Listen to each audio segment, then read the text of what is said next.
Vous avez peut-être entendu parler des repas sur roues, mais vous êtes-vous déjà demandé à quoi ressemblerait l'équivalent militaire naval?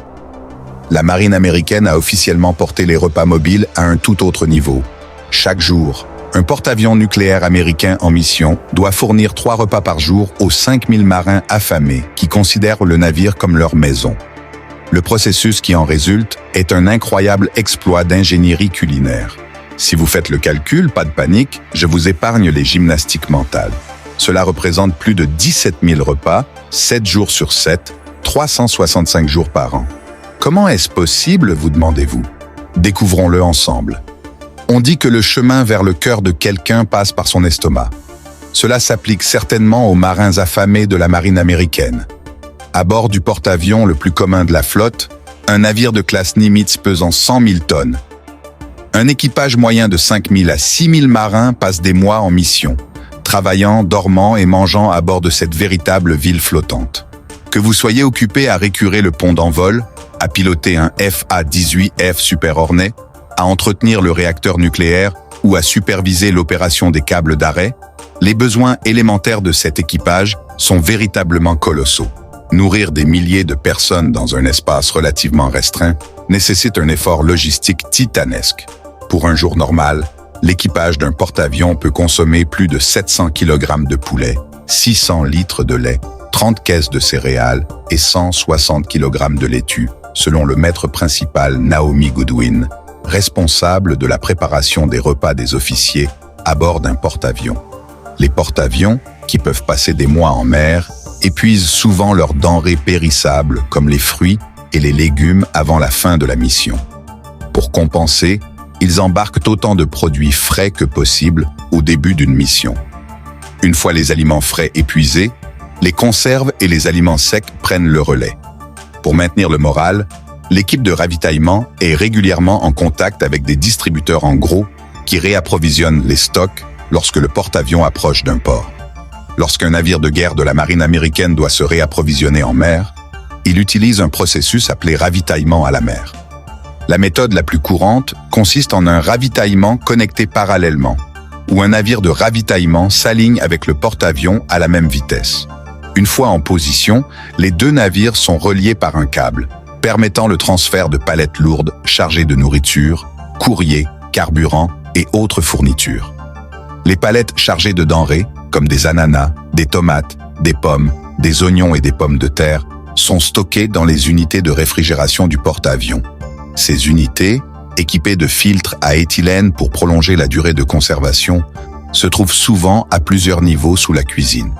Pour faciliter l'accès aux ingrédients, des ascenseurs hydrauliques relient ces zones de stockage aux cuisines. Le réapprovisionnement a lieu environ toutes les semaines, ajoutant entre 180 et 450 tonnes de nourriture. Si nécessaire, les fournitures peuvent également être livrées verticalement par hélicoptère ou avion léger. Les installations de cuisson à bord des navires modernes, comme le USS Ford, sont conçues pour une efficacité optimale, avec 2 grandes cuisines situées à l'avant et à l'arrière du navire pour répondre aux besoins de l'équipage. Pour hydrater des milliers de marins dans un environnement souvent chaud et humide, les porte-avions disposent d'installations de dessalement de pointe. Ces systèmes transforment l'eau de mer en eau potable en utilisant la chaleur et le refroidissement, le tout alimenté par le réacteur nucléaire du navire qui ne doit être rechargé que tous les 25 ans. Les cuisines des porte-avions, bien que compactes, sont équipées d'une gamme impressionnante d'appareils industriels, fours à convection, mélangeurs industriels, friteuses, grilloirs, récipients de stockage et bien plus encore. Ces équipements permettent de préparer d'énormes quantités de nourriture. Par exemple, la marine dépense entre 45 000 et 65 000 $ par jour pour nourrir l'équipage, soit environ 1 800 000 $ par mois.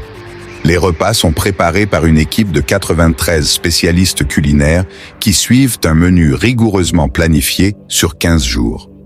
Le travail est difficile, avec des équipes de 12 à 16 heures, mais il est essentiel pour maintenir le moral de l'équipage.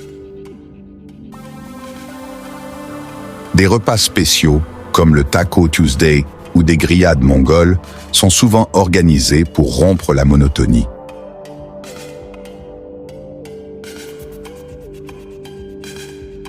Les officiers disposent de leur propre messe, appelée wardroom, où les repas sont servis dans un cadre plus raffiné. Le capitaine, quant à lui, a son propre chef personnel qui prépare des plats sur mesure. Grâce à ces efforts, les marins en mer mangent bien mieux que leurs homologues sur Terre. Bien que la nourriture soit préparée à grande échelle, des touches personnelles comme du pain fait maison ou des plats cuisinés sous les yeux de l'équipage témoignent de l'attention portée à la qualité. Même si les marins rêvent souvent de plats maison, la logistique et l'ingéniosité derrière les repas en mer restent impressionnantes. Alors, avez-vous déjà goûté à la cuisine de la marine américaine ou assisté à une opération de ravitaillement en mer? Faites-le nous savoir dans les commentaires. Et n'oubliez pas de vous abonner pour plus d'analyses militaires réalisées par des experts.